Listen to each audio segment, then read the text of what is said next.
Olá, o tema é Direito de hoje vai tratar do assunto greve. O direito de greve.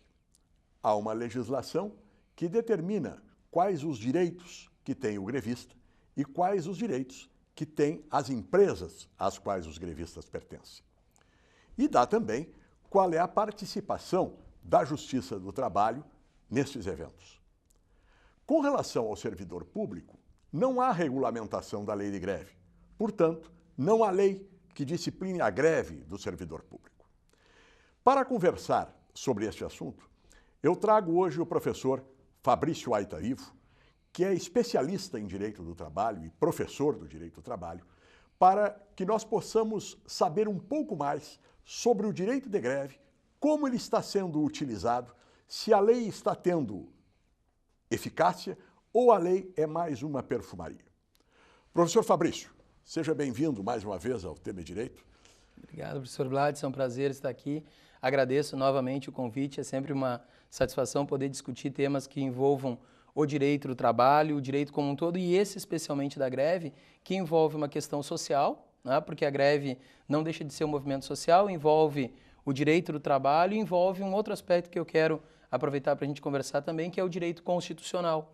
Porque, e aí na apresentação do programa tu já colocaste bem a questão do servidor público e o direito de greve. Nós temos na Constituição de 1988 referência ao direito de greve para os trabalhadores da iniciativa privada e o direito de greve para o servidor público. Tanto um como o outro é previsto na nossa Constituição. Entretanto, existe uma lei que regulamenta o exercício do direito de greve da iniciativa privada e não existe a lei que regulamenta o exercício do direito de greve do servidor público. E aí a gente fica questionando dois aspectos, eu acho que são interessantes a gente destacar. Primeiro, existe a lei que regula a greve para a iniciativa privada. Essa lei é cumprida? Pois essa é uma questão que eu gostaria de, antes de adentrar, porque agora recentemente houve a greve dos rodoviários em Porto Alegre e paralisou o transporte urbano por praticamente um mês. A Justiça do Trabalho determinou que o sindicato obreiro colocasse 70% da mão de obra em funcionamento. Eles simplesmente se negaram a fazer isso. Qual é a força da Justiça do Trabalho? Pagou vale? Na verdade, assim, o que acontece na situação da greve? Existe a lei que regulamenta a greve na iniciativa privada que estabelece duas questões. Primeiro, o grevista é assegurado o direito, mas existe uma regulamentação, algo que até se poderia questionar. Há um direito, mas esse direito tem que ser exercido de acordo com a lei. Então, não há um direito de paralisação a qualquer momento, não há um direito de paralisação sem que se assegure, pelo menos, o indispensável para atender a necessidade da sociedade. O que o tribunal exigia? Exigia que esse indispensável, nesse serviço público, porque o transporte urbano é um serviço público considerado como essencial, que fosse atendido o indispensável para a comunidade. E estabeleceu 70% em determinados horários. Não era 70% na decisão. Olha, porque também se pensar 70% do transporte urbano funcionando diariamente, não há greve. Mas então não era 70% em determinados horários, que são os horários de maior pico, que é onde o pessoal realmente precisa do transporte urbano, no horário do início da manhã e no final da tarde. Não foi observada essa determinação. E aí os grevistas então disseram, olha, se for para cumprir desta forma, não vai nenhum ônibus circular. E a Justiça do Trabalho, então, impõe uma multa severa, um valor alto de multa. Entretanto, a entidade que vai ser responsável pelo pagamento da multa é o sindicato. Se a gente for levar a ferro e a fogo aquilo que se dá numa execução contra uma entidade, que é uma entidade que, ainda que tenha patrimônio, seu patrimônio não é suficiente para arcar com uma execução de R$100 mil ao dia, quem vai responder por essa execução? Quem vai responder? Ninguém. Então, há esse problema de efetividade do cumprimento da decisão judicial, que eu acho que, na verdade, hoje é um problema de quase toda a sociedade. A gente passa por uma crise, que é uma crise de autoridade. A gente não vê mais em determinadas instituições a questão da autoridade. A Justiça do Trabalho foi chamada a dar uma resposta, deu uma resposta. E dentro daquilo que a gente imagina em termos jurídicos, deu uma resposta que era para ser efetiva, que é uma determinação para que se cumpra sob a pena de multa. O que mais fazer que não seja aplicar uma multa? Bom, aí nós entramos na questão de que a greve é um direito constitucional. Mas também é constitucional que a greve seja de acordo com a Constituição. Então, o grevista, quando faz greve, diz que está de acordo com a Constituição, mas ele só está de acordo com a Constituição no que lhe convém. No que não lhe convém, ele é inconstitucional. Exato, e a posição vamos dizer assim, de toda a sociedade, e a gente não pode esquecer, trata-se de um serviço que é um serviço essencial, trata-se também de uma concessão, até que ponto, e aí a gente tem que parar para refletir até que ponto e quais são os interesses que uma greve como essa, que vem logo, e a gente tem que fazer esse paralelo. Houve a greve, depois da greve, alguns dias depois, eu tenho um aumento do preço da passagem, eu tenho muitas vezes até vamos dizer assim, e não vou afirmar em relação a esse caso específico, mas até que ponto a greve interessa só o empregado ou o empregador também?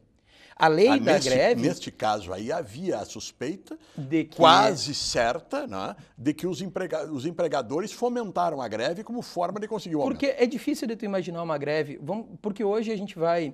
E eu não estou fazendo julgamento desse fato, mas me parece que se tiver uma fila para comprar água e o sujeito pedir água sem gás e só tem água com gás, a fila quebra o bar. Sim. Porque tudo é motivo para quebrar tudo e tal. Sim. A greve de quase um mês em Porto Alegre, se a gente for somar o custo dessa greve para as empresas, foi muito baixo.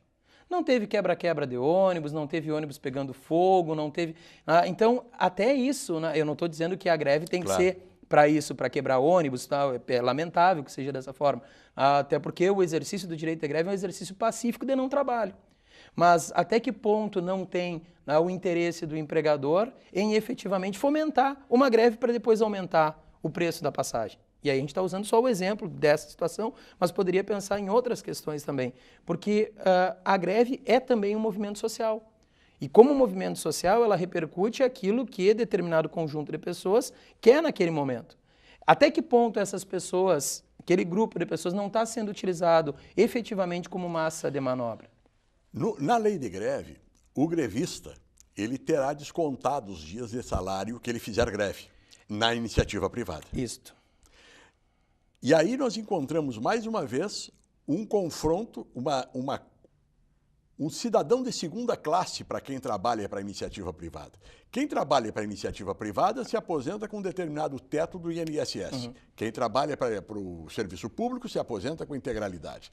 Quem trabalha no serviço público faz a greve que quiser, pelo tempo que quiser e não tem desconto de salário. Mais ou menos, professor, porque o que acontece? A lei da greve, ela diz o quê? Da iniciativa privada. Ela diz que durante a greve o contrato de trabalho está suspenso. O que representa a suspensão do contrato de trabalho? Não há trabalho, mas também não há salário.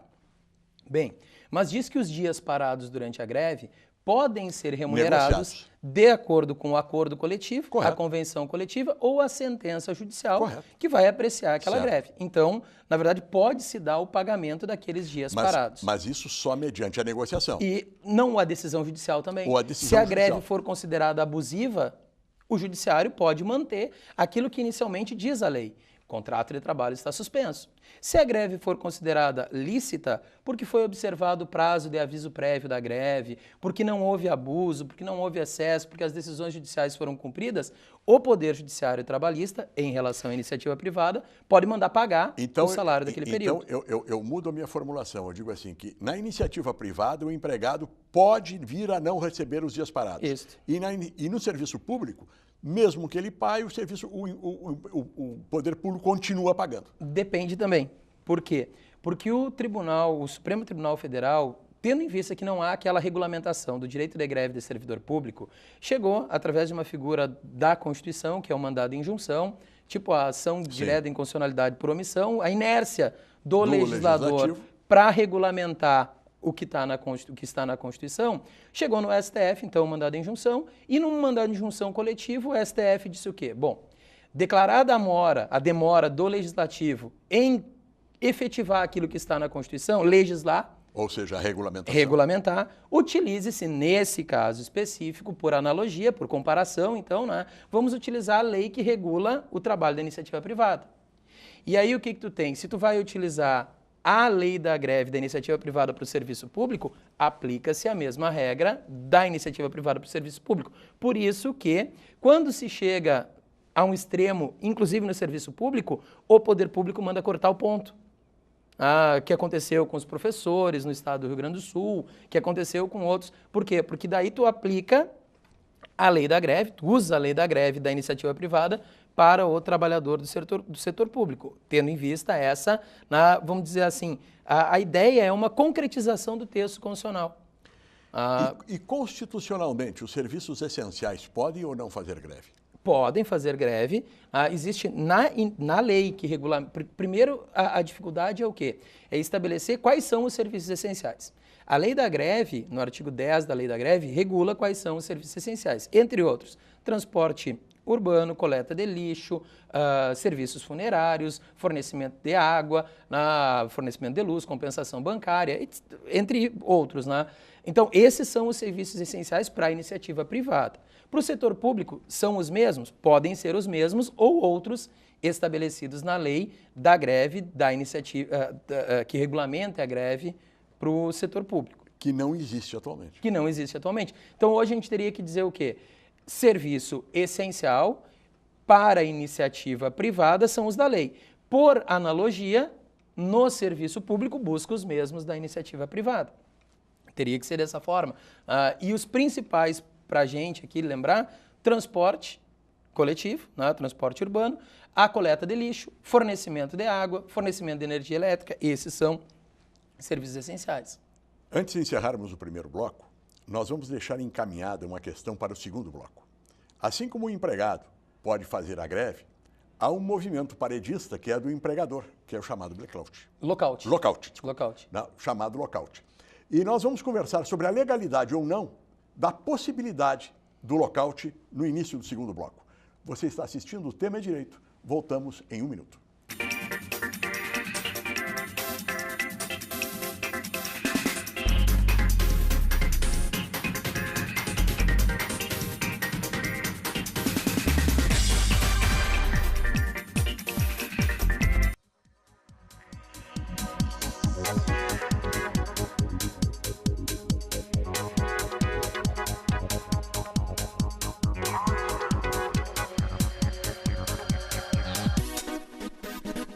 Sonho.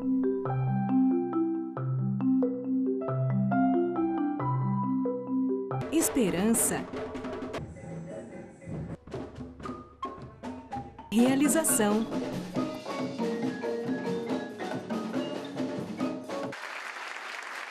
Cuíca, promovendo inclusão social através da música, transformando sonhos em realidade.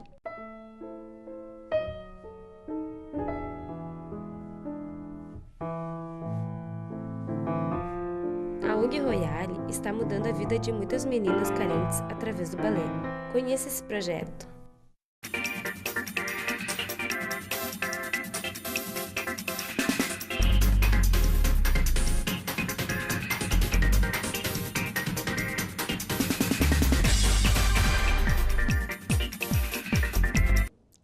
Voltamos com a segunda parte do Tema é Direito de hoje. O Tema é Direito vai ao ar nas segundas-feiras, às 23h30, com reprise na terça-feira, às 13h30 e também no sábado, às 15h30.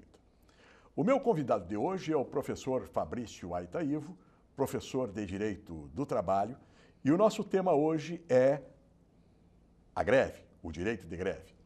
Nós encerramos o primeiro bloco, professor, falando na ilegalidade do blackout. Lockout. Eu tenho em inverter o termo, né? Do lockout. Que o lockout é a possibilidade do empregador fechar o seu estabelecimento para buscar algum objetivo, quer dizer, é a greve do empregador, em outras palavras. Isso é possível ou não? O que acontece? A lei que regula o exercício do direito de greve na iniciativa privada proíbe expressamente, é vedado o lockout. E aí o lockout é isso, é essa paralisação das atividades por parte do empregador com o objetivo de aumentar o preço do serviço ou o preço da mercadoria. Seria uma forma de pressão utilizada pelo empregador em relação à sociedade, vamos dizer assim, né? Pode ser considerado lockout, digamos, um determinado estabelecimento que venda um determinado tipo de produto. Vamos usar um exemplo, um posto de gasolina. que daqui a pouco, para aumentar o preço, ele não feche, mas ele simplesmente diga que não tem o produto? Me parece que é assim, a questão ela está muito relacionada ao objetivo do proprietário, né? Sim.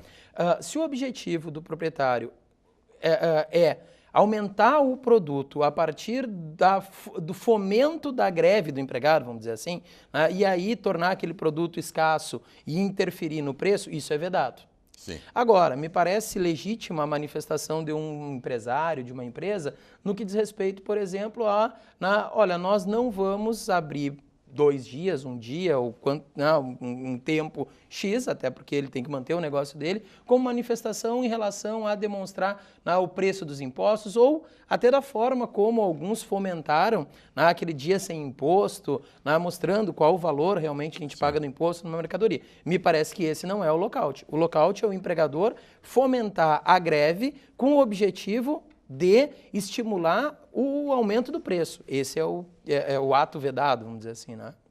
As greves, normalmente, elas são definidas, normalmente não, legalmente, né? Elas são definidas pelos sindicatos e são definidas numa Assembleia Geral. Esta Assembleia Geral da categoria, normalmente ela reúne um número muito pequeno comparado com a categoria. Então, 2 questões que eu faço. A primeira, para participar da Assembleia, é necessário ser sócio do sindicato, ou seja, ser sindicalizado, ou basta pertencer à categoria? Na verdade, assim, a questão ela é muito mais complexa do que isso, porque envolve a participação do sindicato vamos dizer assim, na definição dos direitos a serem defendidos em nome da categoria. Sim. A representação do sindicato. O problema que a gente tem muitas vezes é o quê? Vamos pegar voltar no caso de Porto Alegre, né? Há uma discussão entre a categoria e o sindicato que a representa. Então a categoria diz, olha, o sindicato não me representa bem. E aí o sindicato vai lá e fecha uma convenção coletiva, me prejudica. Correto. Individualmente. E aí o sindicato, por sua vez, diz, olha, nós temos uma assembleia. E na assembleia não vem ninguém. E quando vem, daí da outra parte, né, os empregados. Mas quando vai, o sindicato, não estou dizendo especificamente nesse caso, o sindicato contrata lá 3, 4, 15, 100, 300 pessoas que não são sindicalizados e aí interferem no resultado. Me parece que, e esse é o ponto central, o que determina o funcionamento do sindicato e o que determina a organização do sindicato é o estatuto do sindicato. E a nossa Constituição em relação ao sindicato, ela prevê lá a não intervenção do Estado no sindicato e a não interferência do Estado no sindicato. Então, os sindicatos, eles se fecham em relação a esse funcionamento a partir do seu estatuto. E aí, muitas vezes, sim, o sindicato acaba impedindo a participação da categoria, por quê? Porque tu tem lá uma cláusula dentro do estatuto que prevê, por exemplo, que só pode votar nas decisões do sindicato quem for sindicalizado, quem estiver com a mensalidade em dia. Por quê? Porque são regras que dizem respeito ao quê? A organização do sindicato no seu estatuto. Então, é hermético, né? É fechado esse aspecto. Como também pode haver do sindicato abrir e ir pessoas na reunião que não tem nada a ver com a categoria. Com o sindicato. Muitas vezes, vamos pegar o caso de Porto Alegre de novo, agora pelo outro aspecto. O sindicato queria por fim a greve, mas a categoria não aceitou aquilo que foi articulado pelo sindicato. Então, vejam, o sindicato não tem autonomia em relação à categoria. Teve lá reunião no Ministério com participação do Ministério Público do Trabalho, da Justiça do Trabalho, e mesmo assim aquilo que foi articulado pelos juízes, pelo Ministério Público e pelos representantes do sindicato, não teve a chancela da categoria. E é possível uma greve sem deliberação do sindicato? Não, a ideia não é essa. A ideia é que o sindicato marque uma reunião, uma Assembleia Geral e se discuta na Assembleia Geral. Agora, vamos pegar o caso dos professores, né? O Simpro, sim, a RS, o Sindicato dos Professores do Ensino Superior, ele está discutindo com a entidade do empregador a convenção coletiva dos professores. Semana passada, alguns dias atrás, nós tivemos em Santa Maria uma reunião com os representantes do sindicato. Não dá para contar quantos participaram, correto, né? Até porque, e vamos pensar, isso foi divulgado, isso teve, e tu vai ter em Porto Alegre também. Só que vejam, as rodadas de negociação às vezes são 10, 12, 15. é difícil mobilizar uma categoria, que é uma categoria, às vezes, como no caso dos professores, que tu tem uma base territorial em todo o estado, ou quase todo o estado do Rio Grande do Sul, para participar de assembleias e discutir se vai ou se não vai. Então, é mais difícil tu ter isso, né? E aí, claro, isso também repercute muito a questão do poder do empregador para bloquear o próprio exercício do direito de greve, né? Voltando à questão da justiça.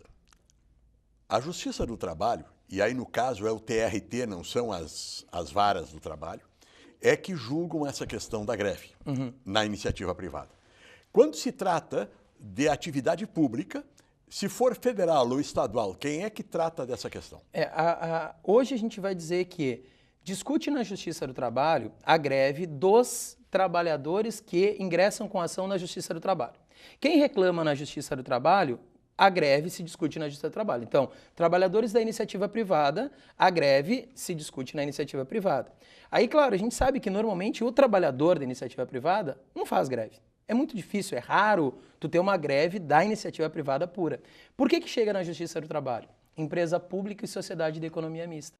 Os chamados empregados públicos. A empresa pública e a sociedade de economia mista, que tem participação do Estado, que por vezes contrata mediante concurso público, Banco do Brasil, Caixa Econômica Federal, entre outras, o que acontece? Essas empresas... Mas a Caixa Econômica Federal ela está entre empresa pública? Empresa pública. A Caixa é empresa pública. O Banco do Brasil sociedade de economia mista, sim, né? Mas tanto um como o outro entra na esfera de competência da Justiça do Trabalho. Os Correios também. Os Correios Correio daí... Também, mas o Correio é uma empresa pública que exerce um serviço público, foge um pouco da mesma regra da Caixa Econômica Federal. São duas empresas públicas, sendo que uma é uma empresa pública que concorre, vamos dizer assim, com a iniciativa privada e outra presta um serviço público. Então teria essa distinção. Mas o importante é assim, aí a gente pode fechar com o quê? Quem é servidor público típico, servidor público municipal, servidor público estadual, na Justiça Comum Estadual. O servidor público federal, aí na Justiça Federal.